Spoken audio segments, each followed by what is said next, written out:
You can tell a lot about a civilization by taking a long, hard look at their toilets. An ancient society's plumbing could teach us about its diets, diseases, and even insights on civil engineering. And archaeologists have been on a bit of a Roman potty kick as of late, learning loads in the process. So today, we're answering the call of nature to find out what using the bathroom was like in ancient Rome. But before we hit the head, why don't you hit that subscribe button? Then, head on down to the comments and let us know what other legendary lavatories you want to hear about. For now, we're just going to go powder our nose. You can't talk about Rome's greatest achievements without bringing up its military, its system of roads, and surprisingly, its state-of-the-art sewer systems. Built around 600 BCE, Rome's Cloaca Maxima, or Great Sewer, was a waste disposal aqueduct. So impressive, parts of it are still in use over 2,500 years later. If a modern product's lifetime warranty is anything less than that, we don't want it. Thanks to Rome's sewer system, an extensive network of public latrines were built across the empire, which was great news for anyone with a nose.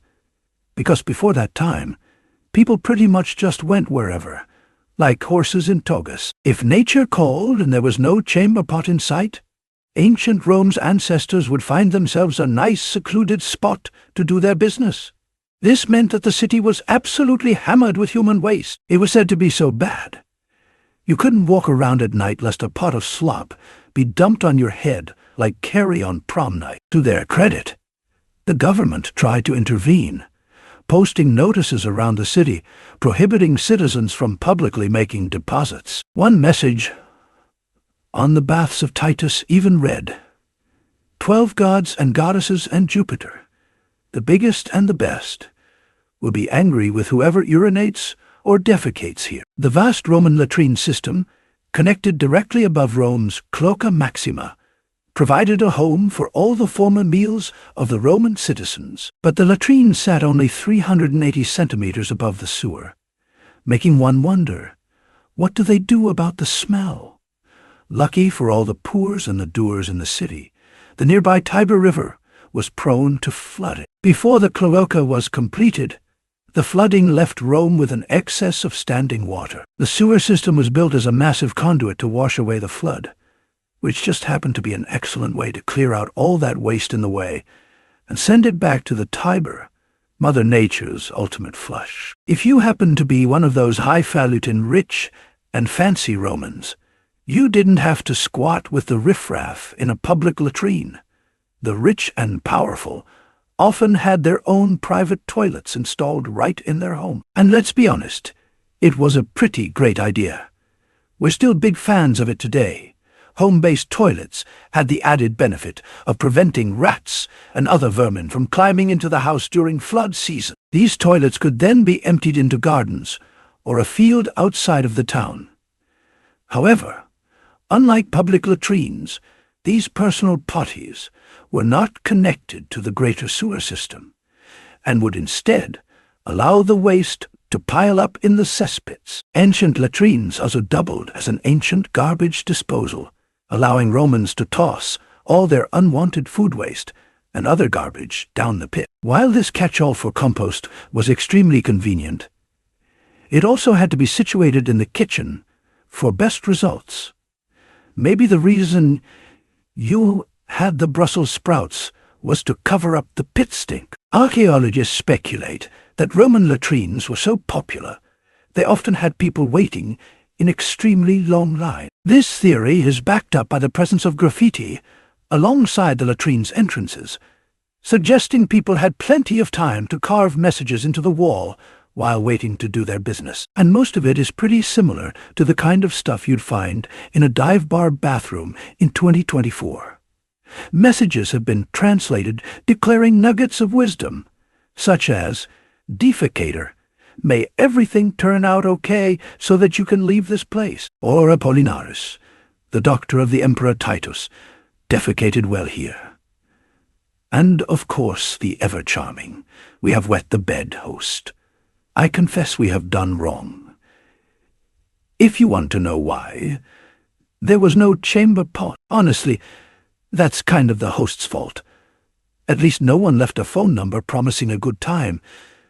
Thank whoever you need to thank that you were born in a time when bidets and toilet paper were readily available. Before the advent of such things, leaves, cloth scraps, and various other found materials were common waste wipers. But back in Roman times, public latrine frequenters would use something called a xylospongium. Don't let the fancy name fool you. It's just a grandiose name for sponge, on a stick that was shared by everyone, like a communal loofah for your bum.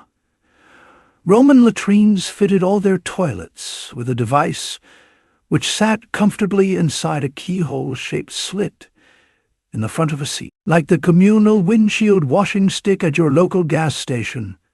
Roman pottygoers would use the device on themselves before dipping them in the small gutters alongside the toilet seats for rinsing, ready for the next lucky user. And while we're discussing a lack of boundaries, Roman public latrines of the day had a row of toilets surrounding an open floor plan in a semicircular pattern. That meant that no matter where you were doing your business, you could see everyone else just as clearly as they could see you.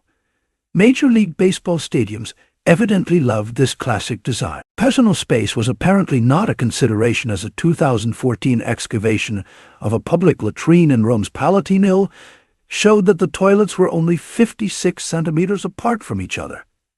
Just slightly more than a foot. That's all that stood between you and up to 20 other folks who were also engaging in porcelain diplomacy. Despite the shockingly vast amounts of knowledge scientists seem to have about Roman toilets, they still don't know who exactly used them, or if they were for both women and men, or primarily for men. Evidenced in the 2nd century, when public latrines were mainly located in areas of town where men conducted business. But it's likely that the public latrines were primarily used by the lower classes and slaves, since the wealthy Romans all had fancy built-in toilets at home. Those fat cats wouldn't be caught dead in the underground poorly decorated latrines discovered by archaeologists. If the decision was made to use a Roman latrine, it had to be understood that everyone else in the room was going to bear witness, and every restroom rendezvous had the potential to turn into a Chuck Berry peep show. Go ahead and Google that reference, because we could never make an episode about that.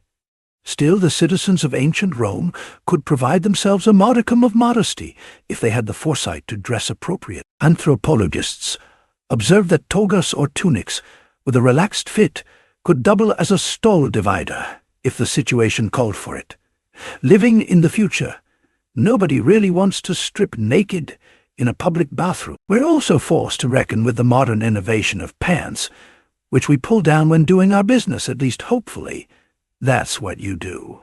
But the togas of yore allowed for almost complete coverage over any exposed body part below the belt. So you could enjoy some modesty simply by flipping up the back of your garment to take a seat and letting your toga hide your shame.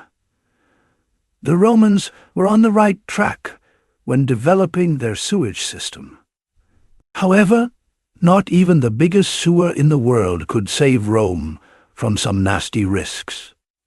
The Romans were well aware of the dangers concerning exposure to human waste and introduced legislation to combat waste buildup. Unfortunately, there is evidence that suggests this did little to improve public health. Whipworms, roundworms, and entamoeba were just some of the colorful parasites working their way through the Roman Empire, as they did during the earlier Iron and Bronze Ages, when sanitation was even less developed. But when it comes to the danger of a Roman public toilet, we're not just talking about the occasional vermin climbing up and giving you a pinch. We're talking about massive methane gas buildups that could blow the whole place sky high, or at least cause some pretty impressive flames. To combat this, they applied not science but religion to their latrines, erecting shrines to Fortuna, the Roman goddess of luck. The hope was that Fortuna would protect would-be poopers from any dangers that could affect them while making their ones and twos, including illness, vermin, And yes, the occasional toilet fire. We have to imagine Fortune was not stoked about being on toilet detail. The Romans realized early on that human waste and humans didn't mesh well together, so the powers that be mandated that all human droppings be dropped off in the countryside far from the cities. The waste was used to fertilize crops, which is not totally uncommon even today. However, for lack of a better word, you can't just dump human feces on your crops willy-nilly, because it contains parasitic eggs and lots of bacteria. It must decompose for several months before it could be used. The Romans had no way of knowing this, and thus contaminated their food supply during their cleanup operations. This is cited as one likely reason the Romans ended up with such a parasite problem. The Romans seemed pretty squeamish when it came to writing about menstruation, if their surviving literature is to be believed. They believed menstrual blood turned wine sour, killed crops, took the edge off steel, caused dogs to go rabid. Well, basically anything that could go wrong in the world might be blamed on the discharge of women's menstrual cycles. Hey, we said they were good at not biology. However, Romans did use sanitary devices in the form of woolen tampons, soaked in a substance to relieve discomfort. This ranged from poppies and bitter almond oil to boiled honey, sea onion, ox marrow, and in some cases, good old-fashioned opium. Now, if you want personal hygiene products laced with opium, you gotta know someone. So what do you think? What was the craziest fact about Roman bathrooms? Let us know in the comments below. And while you're at it, check out some of these other videos from our weird history.